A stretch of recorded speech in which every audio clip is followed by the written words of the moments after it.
turakwitabye karame nyagasani, turakwitabye karame kuko dukunda byahebuje. Ku izina ry'Imana Data na Mwana na Roho Mutagatifu, amen. Amahoro bana b'Imana, Imana iradukunda, ije kutugera neza. Kuri uyu wa gatatu tariki 4 Gashyantare 2026 tuje mu kiganiro cyitwa yibaze buri munsi.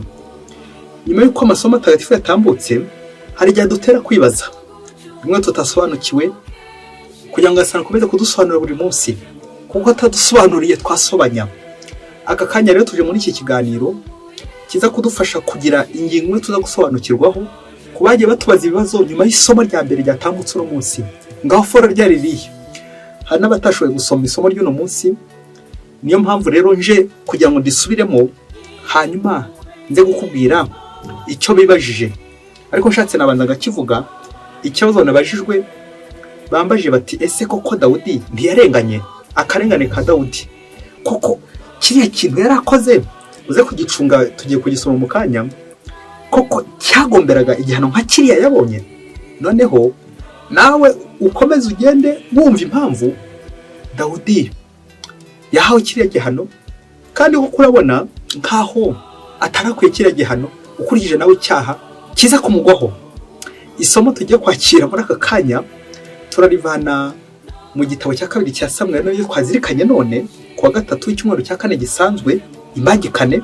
Igitabo cya kabiri cya Samweli umutwe wa 24 umurongo wa 2 wa 9 kugeza kwa 16 n'umurongo wa 17. Fata biriya yawe duhasome ubundi dusobanukirwe. Soma wumve.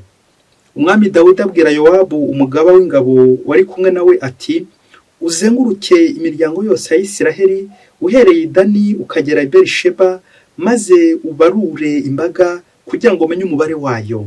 Yowabu ashyikiriza umwami imibare y'ibarura ry'imbaga. Isiraheli irimo abagabo b'intwari 800 bashobora gutwara inkota, naho Yuda harimo abagabo 500. Dawudi ngo amare kubarura imbaga, yumva umutima we udiha, niko kubwira Uhoraho ati, ni icyaha gikomeye nakoze. None rero Uhoraho, ndakwinginze ngo wirengagize icyaha cy'umugaragu wawe, kuko nakoze nk'umusazi. Ngo buke mu gitondo Dawudi abyutse, ijambo ry'Uhoraho ryigaragariza umuhanuzi Gadi, umushishozi wa Dawudi, muri aya magambo. Genda ubwire Dawudi uti, dore uko Uhoraho avuze, ngushyize imbere ibihano 3. Hitamo kimwe muri byo, maze nzabe ari cyo nguhanisha. Gadi rero ajya kwa Dawudi arabimumenyesha. Aramubwira ati, ari uguterwa n'inzara imyaka 3 mu gihugu cyawe, ari ukumara amezi 3 uhunga umwanzi waguhagurukiye, cyangwa se iminsi 3 y'icyorezo mu gihugu cyawe, icyo uhisemo ni ikihe?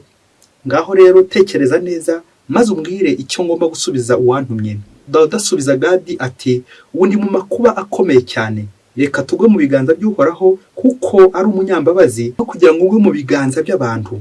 Nuko Dawudi ahitamo icyorezo. Hari mu gihe cyo gusarura ingano, niho guteza icyorezo muri Isiraheli. Kuva muri icyo gitondo kugeza igihe yateganyije, maze hapfa abantu 70,000 uhereye Dani ukageza Berisheba. Umumarayika aramburira ikiganza kuri Yerusalemu kugira ngo ayirimbure, ariko Uhoraho yisubiraho. Niko kubwira uwo mumarayika wariho arimbura imbaga ati, ibyo birahagije, ubu ngubu hina ukuboko. Ubwo Dawudi yarebaga umumarayika wica imbaga, abwira Uhoraho ati, ninjye wacumuye kandi ninjye wakoze icyaha, ariko se nk'iyi mbaga yo yakoze iki?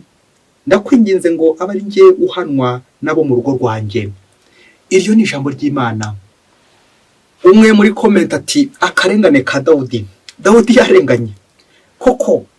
Iki ni icyaha kihe yari yakoze gitumye abona igihano nk'iki giki, bigatuma n'imbaga iza guhanwa? Koko Dawudi yararenganye?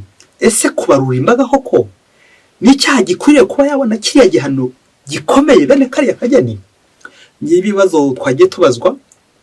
Ndagira ngo nubwo hari byo twagiye dusubiza mu isomo ry'uno munsi, ariko biryo habisubiyemo turasubiza twongeramo n'ibindi, kugira ngo Nyagasani arushaho gusobanukirwa. Ejo n'ejo bundi tuzajya usobanya, bityo usobanukirwe n'ibyo kwemera. Ibaze buri munsi kandi uhabwe igisubizo buri munsi. Impamvu Dawudi yakoze icyaha, mbere na mbere reka tubanze turangamire ubugwaneza bwa Dawudi.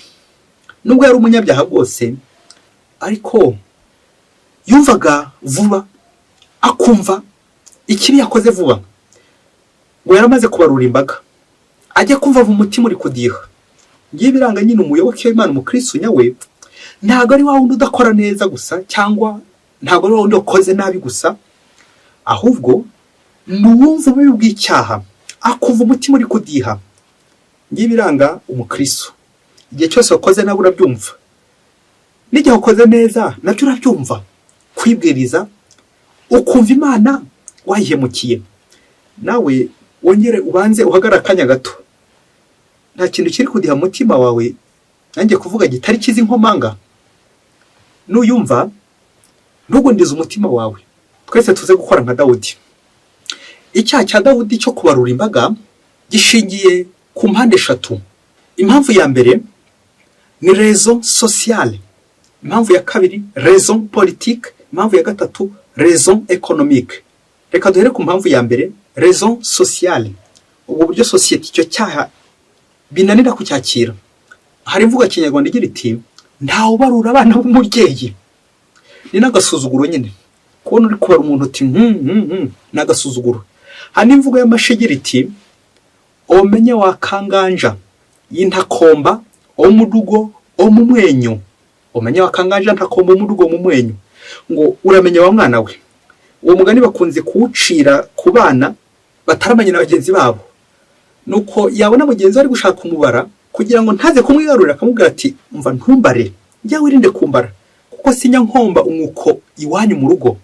Usanze umwuko mu rugo iyo umujyi amaze gucumba mu giturage iwacu, bwa bugari kugira ngo ntibuze gupfa ubusa buri ku mwuko, ahereza akana gato ati kombaho sha, kombaho, komba. Umwana karigata agakomba wa mwuko, n'ikimenyetso cyo gusuzugurwa nk'umwana muto. Abandi bagomba gusigariza, wa wundi ugomba gufata turi inyuma natwe akadukomba, gukomba. Ngiki cyo rero bita domination. Ntushake kunyigarurira, ntushake kuntwara uko ushaka, ntushake kunsuzugura, ntushake kumpinga. Ngiki cyo Dawudi yakoze. Ushaka kubarura imbaga ni nko gupinga, yapinze, gupinga imbaga. Iki cyaha rero kizamugeza kure. Iyo ni impamvu ya mbere, raison sociale, uburyo bwo gufata imbaga ukayegereza, ukayipinga, ukayisuzugura. Omenya wakanganja intakomba mu rugo mwenyu, ntawe ubara abana b'umubyeyi. Icya kabiri, impamvu ya kabiri yatumye Dawudi aza kubona iki gihano gishyushye, ni impamvu ishingiye kuri politique, raison politique. Ngo babaruraga imbaga muri icyo gihe, twabyumvise umugabo w'ingabo Yowabu kwari kugira ngo nyine ajye ku rugamba. Kubarura imbaga bishatse kuvuga ajya ku rugamba, ajya kurwana, ajya gutsinda, kwica abandi, mbese akigarura amahanga. Wa mwami nyine uzashaka kwikubira abantu bose, agashaka kwica bamwe, abashatse akabakiza. Kandi byaba aha byatangiye rero uburyo bubi bwo kumva politique. Ubundi politique, mouvement du peuple, uburyo uyobora imbaga.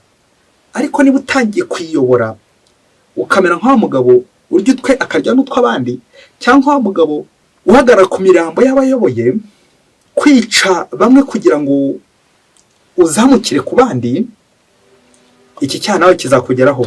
Izi ngaruka z'iki cyaha nawe zizakugeraho, kuko uri guhemukira imbaga kubera gushaka amakuzo, kwigarura abandi, kwigarura ibihugu byinshi.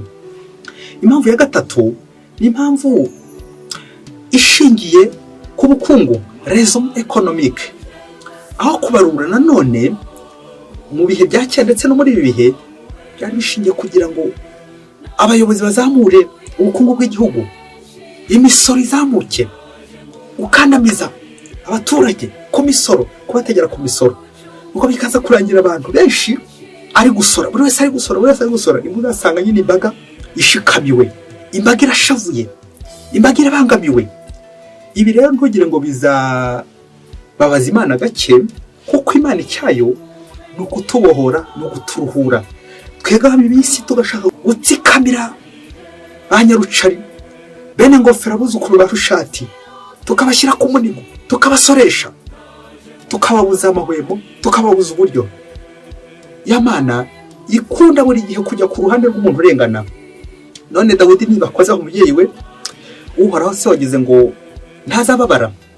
Tekereza nawe ushyize ku ngoyi abaturage b'Imana, ushyize ku ngoyi abantu b'Imana, uko Imana yo ntizababara.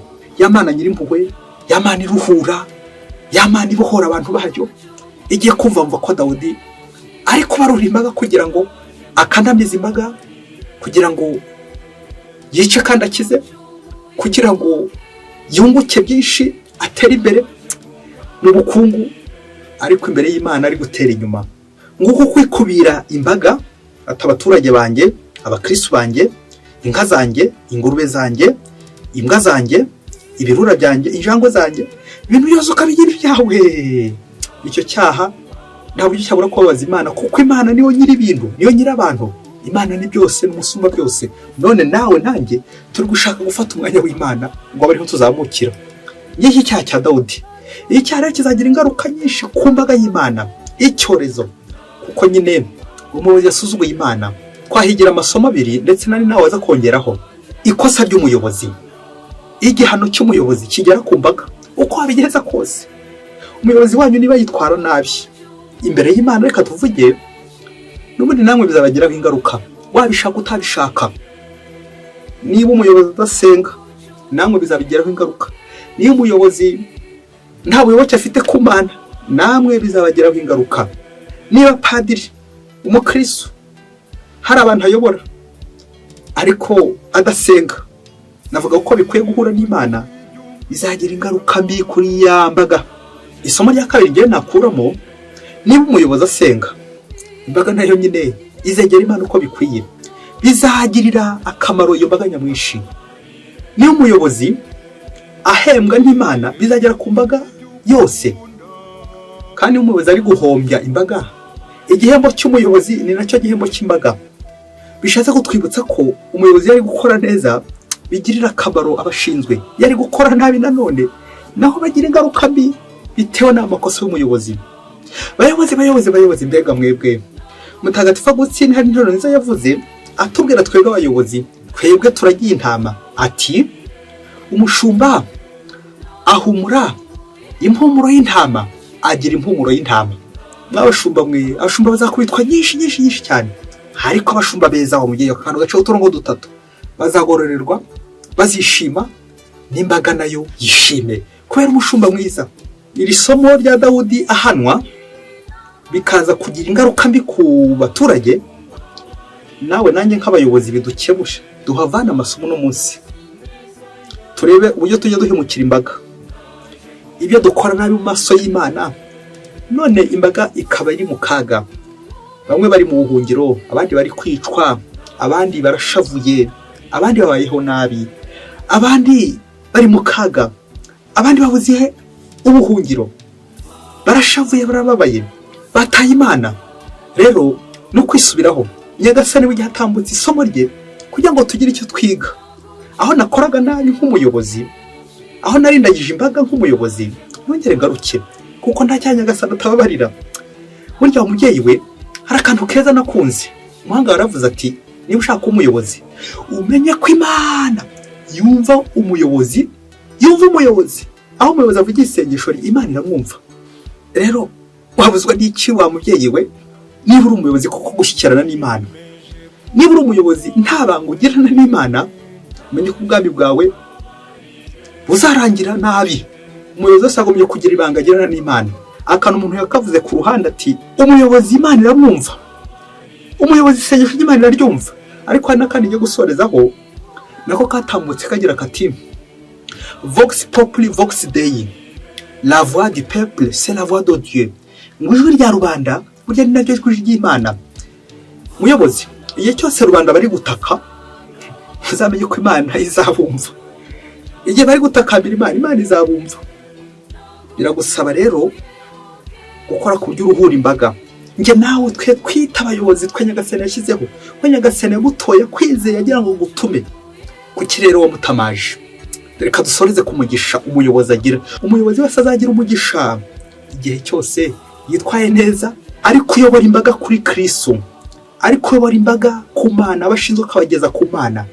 uwo muyobozi arahirwa kandi azahembwa bishimishije, azahembwa ijuru kubera Imana. Mwese Imana ibahe umugisha. Imana Data na Mwana na Roho Mutagatifu, amen. Bari basumbuka Ladislas wa Diocese ya Cyangugu.